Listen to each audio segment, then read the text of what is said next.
You're listening to Word for Word Poetry at the Bryant Park Reading Room.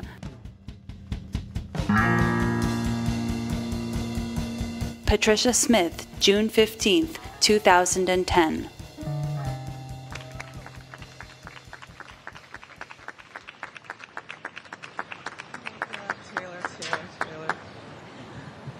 Oh, thank you all very much. Thank you, Paul. Thank you, Ofer. Thanks, Blue Flower. Thanks, Allison, wherever you are. This is the 50th anniversary of Motown. So I started out working on a book of Motown poems, and then decided what I was really doing, it wasn't all about music. It was, my parents were part of the Great Migration from the South to the North in the 50s, and my father came up from Arkansas, my mother came up from Alabama. And I was first generation up north, and that was a very difficult position because my parents didn't really know how to make it in the city, and they kind of turned the children over to the city, and they had these great, astounding hopes for us, and we had no roadmap of getting there. So it wound up being kind of about how it was to be part of that generation and how music had a sway on us. But what I decided to do was start with my parents coming from the South to Chicago. And this is kind of a general poem about migration. And you imagine a couple who's still in the South and they're about to come north. Mamas go quietly crazy, rooted to the possibilities of a kitchen, patiently plucking hairs from the skin of supper. They swing children from thick forearms, hum stanzas threaded with Alabama dust and promises Jesus may have made. Homes swerve on foundations, while inside the women wash stems and shreds of syrup from their fingers and practice contented smiles, remembering that it's a sin to damn ritual or foul the heat-sparkled air with any language less than prayer. And they wait for their men of marbled shoulders and exploded nails, their faces grizzled landscapes of scar and dissent. These men stain every room they enter, bring with them an efflux of souring iron. The dulled wives narrow their eyes, busy themselves with clanging and stir, then feed the sweating soldiers whole feast based on okra and the peppered necks of chickens. For maybe an hour, chewing is all there is. The slurp of spiced oil, the crunch of bone, suck of marrow. And then the conversation, which never changes, even over the children's squeals. They say it's better up there, it begins. And it is always the woman who says this, and the man lowers his head to the table and feels the sun collapse beneath his shirt. Thank you.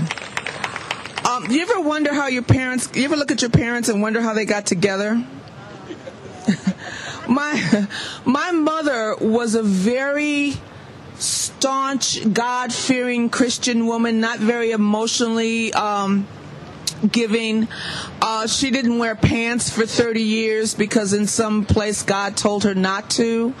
My father and I were like this. So he would sneak out at night, and I slept on a Murphy bed in the living room. So he would sneak out at night, and we would make arrangements for me to let him in without my mother knowing. He'd go and play cards and get drunk, and we had codes and everything. And he would like coo like a bird from outside, and I'd let him in.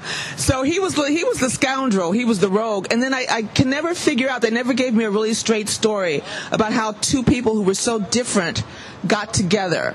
So, you let a poet, now I'm imagining. So, this is two things. First of all, it's a challenge that someone gave me to write in a particular form. And so I decided to do a poem that was alternating my mother and my father's voice. And this is when they first reached Chicago.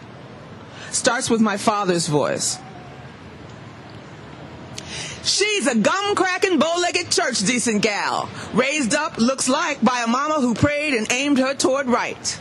I sense a rumbling neath that skirt, though, some rhythm of city even before she made it here. A little bit of Chicago that child just couldn't keep out of her strut. Careful with this one, Otis, 'cause that gold flashing in her mouth ain't intended for God. Dress like a real upright Christian for a few days. Let her see you sharp and creased and smelling sweet. Say Annie like it's the first word you learned and the last one you're going to say. But I won't be crossing that line, having that woman think I'm the marrying kind. She start dreaming on a white dress and babies wearing my face. Lord, that ain't what I want. Is there a life outside of Jesus? Then that's what I want, at least for a few days. I mean nights. I want to put my hair up, pour myself into something shiny, open my mouth and say what I feel like saying for a change. Gonna buy me a gold dress with pearl buttons and a split up both sides.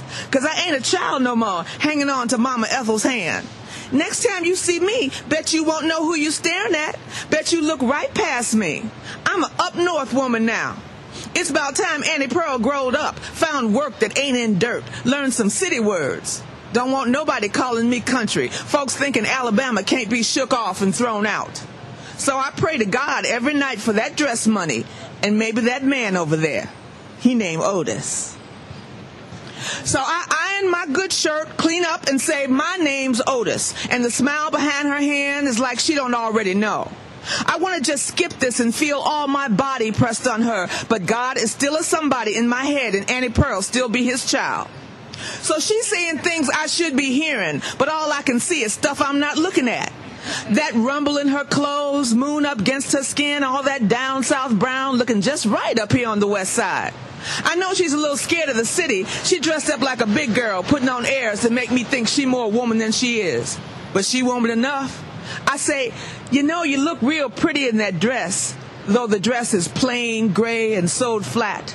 Then I add her name, Annie. I go a little crazy at the way he say my name. He say Annie, like it's the first word he learned.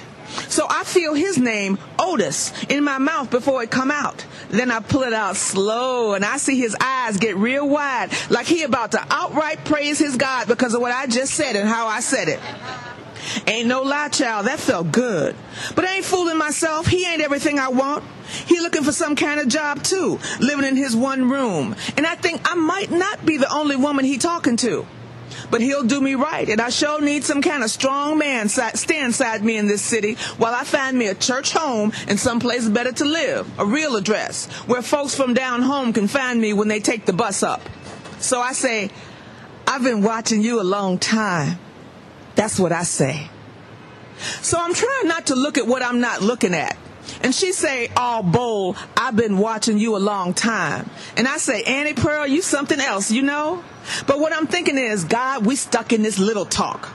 You know, Miss Annie Pearl, I think we need to go someplace, have us some food, maybe up there on Madison, someplace close like that chicken joint right down the street from the tavern. She smiled, and I swear I see something I hope I see again. But what I think I see is some child in her, all worked up about going someplace new in the city. Even a hole in the wall with burnt wings most folks don't want. She say, stiff like white folks, I really would like that, Otis. But I see her frowning a little when she looked down at her dress. I would have felt real slick walking into that chicken place in a dress with pearl buttons and splits on both sides. But Otis grinned and say, I look good in the dress I was in. That's the first time I thank God for him, even before I took him in my bed and tasted his mouth. I think it was knowing he cared about me enough to lie. Say I'm a pretty child when I'm not. I feed him with my fingers, let him eat fried bread right off my plate, while folks who know him are whispering. I let them see who he gonna be with, the woman he gonna be pressed up against from now on. I want to yell at them women, I'm the one he want. You tell everybody you know here and in Alabama too. My name is Annie Pearl, and starting right now, I want you to know this is my man Otis. Don't know what made me think crazy like that. Maybe living in the city. I done heard it before, and now I'm about to believe that the big city ain't no place for a woman and a man. Every day that woman got to dress my wounds, hear about the ways I done got beat down. She get to see my head bowed all the damn time. I really tried not to show my Annie how small I feel on the factory line. Try not to let her see how much I want just for me, even before I even think of me and her. Like a fool, she lifted me up. I'm steady riding her shoulders, promising the world.